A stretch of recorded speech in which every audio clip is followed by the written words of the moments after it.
Si tu as plus de 50 ans, écoute bien, le plus gros risque pour toi, ce n'est pas le cholestérol, ce n'est pas les rides, c'est le syndrome de la dinde. Et si tu ne sais pas ce que c'est, il y a des chances que tu sois déjà en plein dedans. C'est quoi le syndrome de la dinde?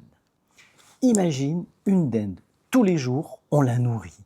Tous les jours, elle se dit « Ah, ma vie est géniale, ces humains m'adorent. Hier, ils m'ont donné à manger. Aujourd'hui, donc demain, ce sera pareil. » Elle construit sa certitude et sa confiance sur ce qui s'est passé avant, jusqu'au jour où, Noël, 24 décembre, tout s'arrête. Pour elle, c'est le choc total, et pas qu'au sens figuré.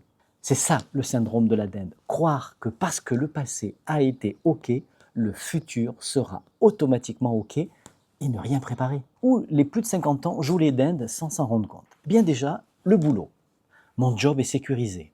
Tu te dis, ça fait 20 ans que je suis dans la boîte, ils ne me verront pas comme ça. Je suis loyal, je connais tout, je suis indispensable. Sauf qu'on vit dans un monde complexe, un monde de fusion, d'IA, de délocalisation, et le jour où ça tombe vite.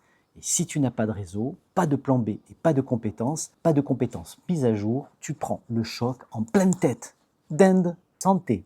Tu te lèves avec des petites douleurs, un petit peu de bide, un peu de fatigue, et tu te dis, bah, c'est l'âge, rien de grave, on verra plus tard. Et puis un jour, alerte, cardio, diabète, genou foutu, examen qui ne revient pas bon. La vérité, tu avais 10 ans pour prévenir, mais comme la dinde, tu as cru que parce que hier ça a passé, demain, ça passera aussi. Dinde.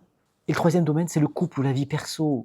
On fait notre vie, tu vis en mode coloc, chacun sa routine, plus de vrais projets à deux, plus de moments de qualité, plus d'attention, et tu te dis, ça tient, on est là, c'est déjà bien. Jusqu'au jour où l'autre te dit, j'en peux plus, je veux autre chose, je m'en vais, ciao bye bye.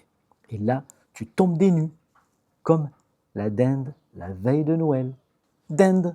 Alors la question, c'est comment ne pas finir comme une dinde à ta saison 3. À plus de 50 ans, tu n'as plus le luxe de vivre en mode automatique. Tu dois faire exactement l'inverse de la dinde. Ne plus confondre, ça a toujours été comme ça, avec ça sera toujours comme ça. Accepter que des ruptures peuvent arriver. Boulot, santé, couple. Et surtout, préparer ta saison 3 avant que quelqu'un d'autre décide pour toi. Concrètement, ça veut dire investir dans ton corps, sport, sommeil, alimentation, pour encaisser les 20 prochaines années, investir dans ton cerveau, formation, réseau, nouvelles compétences, investir dans tes relations, couple, amis, entourage, aller dans des clubs business au lieu de donner tout au boulot. Ce n'est pas être pessimiste, c'est arrêter d'être naïf. Tu n'es pas obligé de finir comme la dinde de Taleb, bien nourri, bien installé et totalement surpris au moment où tout s'écroule.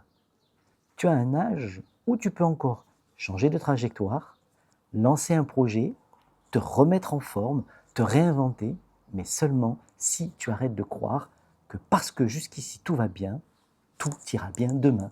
Alors ta mission du jour, et tu le sais, dis-moi en commentaire dans quel domaine tu t'es comporté comme une dinde jusqu'ici.